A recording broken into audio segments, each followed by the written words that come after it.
I want to make a quick video here. I sold my Tacoma. As many of you know, that thing's gone and I really miss it. But it was time for a new truck and I bought one. I did it. And without further ado, there it is. First gen Raptor. So I just wanted to make a quick video, why I bought it, what was wrong with it when I bought it, plans for it, and then my overall thoughts on it so far. So yeah, so anyways, so this is a 2013. It has 130,000 miles on it. Tires are completely bald.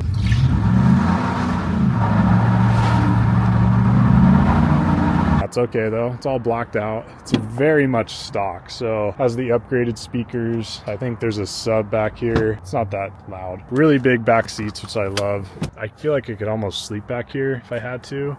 Luckily I didn't need to.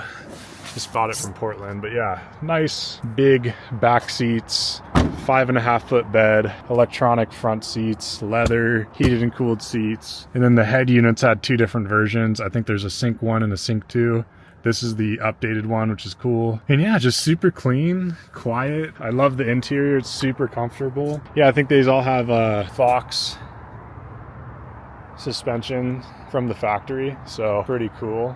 Yeah, I don't know if you can see that well, but the fenders, I mean, basically right here, these trucks are so wide just as is. I mean, they have like these bulged fenders just from the factory. So on the normal F-150s, the headlight runs right into the fender and they're flush, and then that's the width of the fender. So basically from this point over is all bulged fenders for the suspension travel that only the Raptors got. And then same thing in the rear. You can kind of see that bulged fender. It's the same story. Normal F-150s, headlight, bang, and it's flush. But from this point over to the fender flares, the extra bulge for the suspension. So because of that, these trucks are so wide from the factory that they had to have orange indicator lights on them to be like street legal. So the Raptors, I mean, this was the first Raptor ever made, the first gen. So these orange indicator lights aren't for looks. They're literally just to be street legal. This is what they had to do to make this thing legal to drive because it was so wide. So you'll see semi trucks, RVs, and like big diesel trucks with like cab lights, usually up here, orange indicator cab lights. They have those to be legal to drive on the street because they're just really wide. And the Raptor got that because the fenders were so wide from the factory. So that's why those are there, which is really cool. And then another like really cool thing as to why I bought the first gen Raptor over the second gen Raptor is I couldn't afford the second gen Raptor. I'm kind of kidding, but I'm kind of not. They're just like really expensive. If I was gonna buy one, it would probably have to be a rebuilt title. But then also the second gen Raptors have a 3.5 EcoBoost motor in them, which is awesome. It's a killer motor, very tunable. And they also got 10-speed transmissions, which I would have loved to have, but expensive. And the cam phasers are kind of like an Achilles heel for the second gen Raptors, and you got to basically tear the motor apart to get in there and change those out, which I'm not opposed to doing, but like dropping 20-30 grand and then having to tear the motor apart just didn't sound fun to me. So these first gen Raptors just have a 6.2 with a 6-speed transmission, and they're just dumb reliable. They go forever. You see these all the time with like 200,000 miles on them, and people still asking $20,000+ for them even with that kind of mileage. I loved that reliability, and I loved that it was like already proven to be just a dead reliable setup, which I really need because I don't mind working on my cars, but I need to have one reliable, good to go, solid daily driver, and that's always going to be my truck. So I wanted my truck to be dead reliable, just like my Tacoma. And I think that's what this is going to be for me, hopefully. Yeah, and then my uncle, the same one that had that Ducati, he told me a story when these Raptors first came out that like the development team somewhere in the south of the United States built a prototype of the first gen Raptor. They drove it from the south down to like the Baja 1000 or whatever, the off-road race. I think it's in Mexico. They raced in it, completed the race, and then drove it home. And they intentionally didn't trailer it down there. They intentionally drove it on the street to that off-road race, competed in it, then drove it home with zero issues. I mean, I'm sure there were some issues, but like it drove the whole way just fine. And that's just kind of a testament to how reliable the first gen Raptors are known to be, which is another reason why I wanted to go with the first gen Raptors. Yeah, here we are. I'm really happy with it. I don't know, it's like I feel like I can grow into this, and I just love that it's bone stock and it's a blank canvas. You know, I'm not entirely sure how it's going to turn out, but I have a lot of ideas and I'm really excited to get going on it. That brings me into like the plans for the future on this thing. Obviously I got plans. I want to leave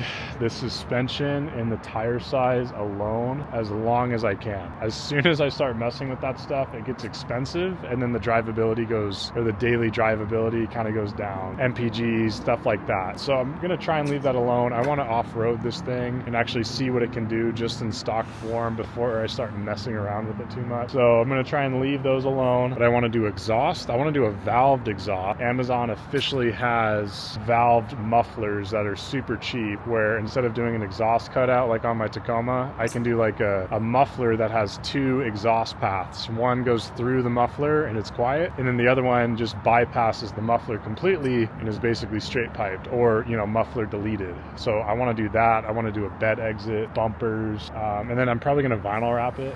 I have like a whole idea on like a camping setup for this thing. I need a canopy, the Easy Topper lift system. If you know what that is, cool. If you don't, you'll see it pretty soon. I'm going to buy one. I'm going to do a pretty cool camping build on this eventually.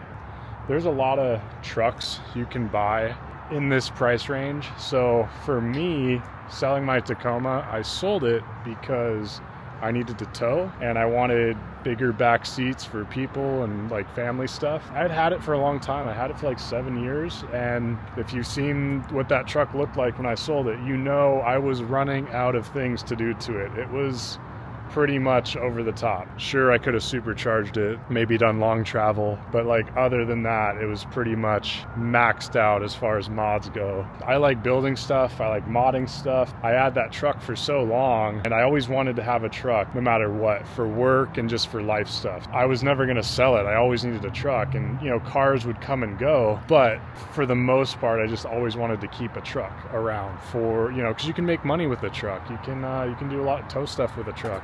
Off-road, camp. So anyways, I always wanted to have a truck around, and because of that, that Tacoma just kept getting modded and modded and modded and modded and built. So many different versions of that truck, and like the flip pack went through 3 different build outs, you know, over the years. So that's what happens to cars when they stick around my house too long. I will just keep modifying them and building them until I get bored or until it's time for them to go. Anyways, that Tacoma was just maxed out. I sold it. And when I sold it, I really had my eye on a 2nd gen Tundra, a 2nd or 3rd gen Cummins, or a Raptor. Now, I think, to be honest with you, the 2nd gen Tundra, I probably would have taken one of those over a 1st gen Raptor, but where I wanted that 2nd gen Tundra to be as far as mods go, it was months and thousands of dollars out. So if I got a 2nd gen Tundra, I'd want some mid-travel suspension, 37s, high clearance bumpers, front and rear. I'd want like the best headlights. You know, I'd want it to be kind of built right off the bat. And as far as 2nd gen Tundras go, when they're really built up like that, they're really expensive and they hold their value really well. So I just got done building my Tacoma,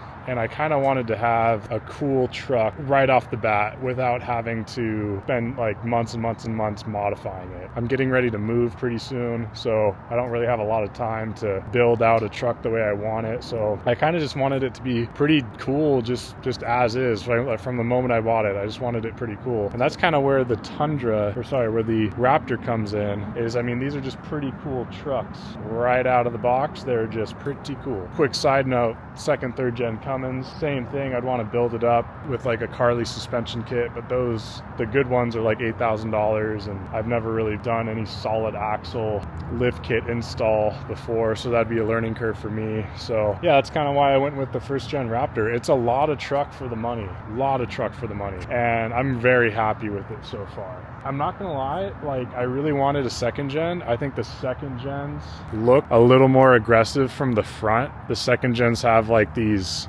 way better looking headlights and grille setup, but then also I need to get the front shocks rebuilt. That's another reason why I got a good deal on this one, is the front shocks are blown, so it kind of like does this a little bit, which is, you know, whatever. But yeah, I'm definitely going to take this up to the mountains and drive around and see what it can do, see what it can't do.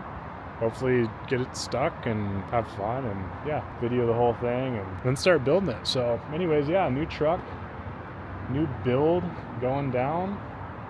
Can't wait to get started. Thanks again for watching, and yeah, I will probably get going on this pretty soon, so stay tuned. Thanks for watching. I appreciate it.